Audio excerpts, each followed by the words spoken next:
started that first great war. For centuries, tensions had been simmering between two factions of gods, the hedonistic Aesir and the Vanir, known for their connection to nature and magic. So Freyr, one of the Vanir's most revered leaders, attempted an act of diplomacy, traveling across the realms to teach the Aesir gods the way of the harvest, with accompanying spellcraft fit to feed all of Asgard. The Aesir were taken by Freyr's charm and ecstatic with the new powers he bestowed upon them. But such astonishing spells always have a downside, and the Aesir weren't about to blame themselves when things went wrong. Instead, the hot-headed Aesir cast their blame on Freyr. Furious at the unpredictable magic, they tortured and even attempted to kill him. But the Vanir god wouldn't be undone so easily. He escaped and fled back home to Vanaheim. His family was incredulous with anger at what had happened. They swore revenge against Asgard. And thus began the first and most barbarous war between the gods.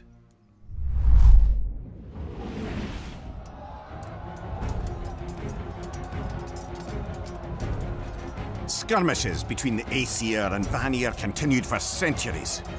Odin, the proudest of the Aesir, sought an end to the back and forth. So he assembled the largest army ever seen and marched it toward Vanaheim.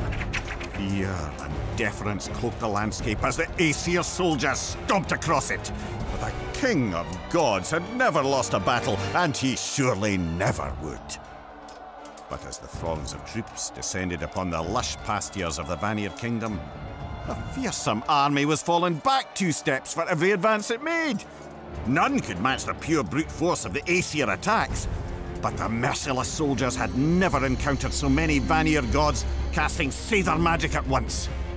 With colossal damage done on both sides, the Aesir eventually retreated. Odin's conquest had failed, and the warring factions of gods found themselves stuck in a stalemate once again.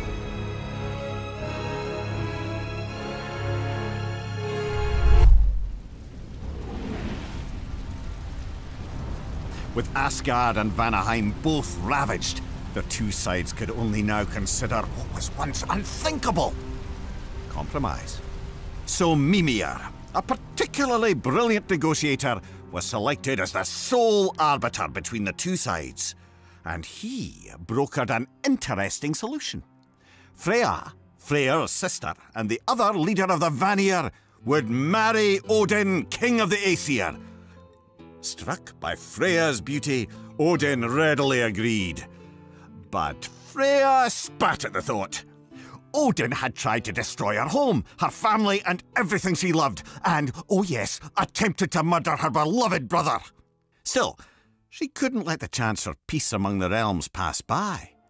Though she barely managed a smile through the entire ceremony, the Aesir-Vanir wedding was cause for enormous celebration. As Odin took in his beautiful new wife, draped in the finest fabric and Vanir jewels, his kingdom felt nearly complete. As for Freya, well, with the promise of peace resting behind his curled smile, Odin didn't seem too terrible. The raucous party continued well into the night, with the sounds of celebration carrying throughout the kingdom. Yet the peace this union provided carried much further, rippling from Asgard to Jotunheim, Muspelheim, and every place in between. Married life for Freya was tolerable at first. She taught her husband Seidr spells, and though the high goddess of the Vanir missed her home, she was bestowed with new purpose here.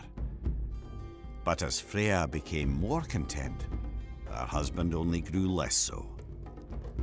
Odin was consumed with the idea that Ragnarok, the battle said to end all things, was imminent. He claimed the giants were behind Ragnarok, insisting that if he could destroy the Jotnar, he could stop the apocalypse. But he wouldn't make the mistake of simply gathering his armies this time. Instead, Odin employed the greatest smiths in all the realms, the dwarven brothers Brok and Sindri, to create a weapon of unimaginable destruction. Once it was finished, Odin bestowed the mighty hammer Mjolnir to his son, Thor, and sent him out to slay every giant he could find. Thor accepted the task with glee. But Freya could no longer hold her tongue in the face of this genocide. She fought back, vowing to leave her husband and return to Vanaheim, even if it meant the chaos of war would overtake the realms again.